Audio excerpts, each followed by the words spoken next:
హనుమంతుడికి అంత శక్తి ఎక్కడి నుంచి వచ్చింది? ఆయన అంత ధ్యానం చేశాడు కనుక. సరస్వతికి అంత జ్ఞానం ఎక్కడి నుంచి వచ్చింది? అంత స్వాధ్యాయం చేసిన ఆవిడ, పుస్తకాలు చదివింది. ఒక పుస్తకంలో ఒక మహానుభావుడి యొక్క జీవిత చరిత్ర ఉంటుంది.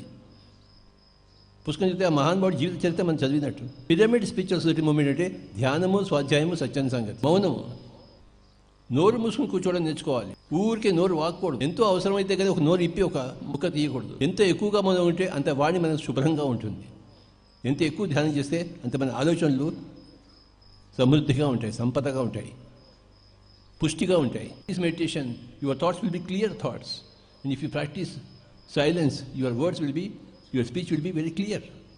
నోరు మూసుకుని కూర్చో. నువ్వెవరో తెలుసుకో. ఏమని తెలుసుకోవాలి? నేను శరీరం కాదు ఆత్మ అని తెలుసుకోవాలి.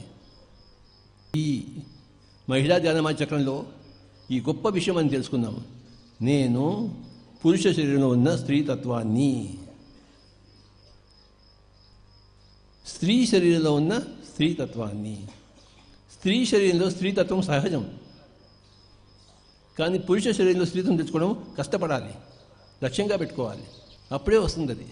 ఈ 11 రోజుల మహిళా ధ్యానమా చక్రం యొక్క సందేశం ఏమిటయ్యా అంటే, ప్రతి ధ్యానమా చక్రం యొక్క సందేశం ఏంటంటే, ఇప్పటి వరకు నేను శరీరం కాదు ఆత్మ, కానీ ఈ మహిళా ధ్యానమా చక్రం యొక్క సందేశం ఏంటంటే నేను పురుష శరీరంలో ఉన్న స్త్రీతత్వాన్ని. అది సందేశం. సహజంగా ఉన్న స్త్రీ గుణాలు ఏమిటి? పట్టుదల, సహనము, బుద్ధి, జ్ఞానము, సేవ, సహకారం, ఇవన్నీ స్త్రీ గుణాలు. స్త్రీ పట్టుదలగా ఉంటుంది, సహనంతో ఉంటుంది, బుద్ధితో ఉంటుంది, తక్కువ మాట్లాడుతుంది. ఎవరికైనా ఏ స్త్రీకైనా మైక్ ఇచ్చామనుకోండి కరెక్ట్గా మాట్లాడుతుంది. ఏ పురుషుడు మైక్ ఇస్తే అంటే మైక్ వదలడు వాడు. అయ్యా యాదవ్ గారు మీకోసం, ఎందుకంటే పురుషుడు కదా, ఆయనకి సహజంగా వచ్చింది, మైక్ వదలడు. ఏ పురుషుడు వదలడు. స్త్రీ మటుకు తక్కువ మాట్లాడి తక్కువ వదిలిపెట్టేస్తుంది. అది స్త్రీ తత్వం. పట్టుదల, సహనము, బుద్ధి, సహకారము, సేవ. పురుషుడికి ఉద్యోగంలో సేవ ఉంటుంది, సెలవు ఉంటుంది. స్త్రీకి సెలవు ఉందా? రోజు వంట చేయాల్సిందే, రోజు ఇల్లు ఊడ్చుకోవాల్సిందే, రోజు పిల్లల్ని చూసుకోవాల్సిందే. ఎక్కడ సెలవు ఉంది ఏమిటి ఆవిడికి? లేదు. So my dear friends and my dear masters and my dear God's, ప్రతి ధ్యాన మహాచక్రంలోనూ మనం తెలుసుకున్నాం నేను శరీరం కాదు ఆత్మను. కానీ ఈ మహిళా ధ్యాన మహాచక్రంలో ముఖ్యంగా పురుషులకి ఈ మెసేజ్ ఏమిటయ్యా అంటే, పురుష శరీరంలో ఉన్న స్త్రీ తత్వాన్ని నేను. ఇది అంత పురుషులందరూ పురుషుల కోసమే ఈ మహిళా ధ్యాన మహాయజ్ఞం, మహిళల కోసం కాదు.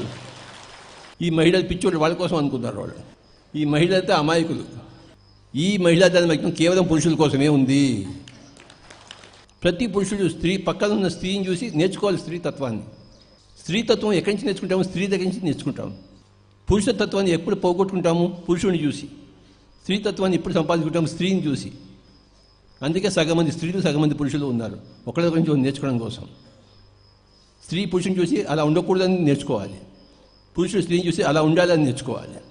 ఎలా ఉండకూడదో పురుషుడు చెప్తాడు, ఎలా ఉండాలో స్త్రీ చెప్తుంది. పురుషుడిని తిడుతున్నాడో, పొగడుతున్నాడో, కొడుతున్నాడో ఎందుకు అర్థం కాదు.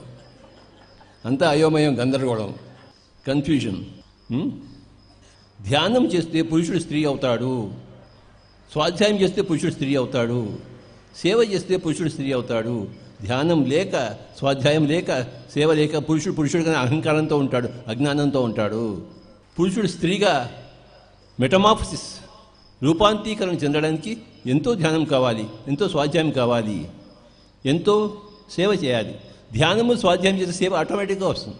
నేను ధ్యానం చేశాను, స్వాధ్యాయం చేశాను, నాకు సేవ ఆటోమేటిక్గా వచ్చింది. అది నీడ. ఈ రెండు ఉంటే అది మూడవది వచ్చేస్తుంది, తనంతట తాను వస్తుంది.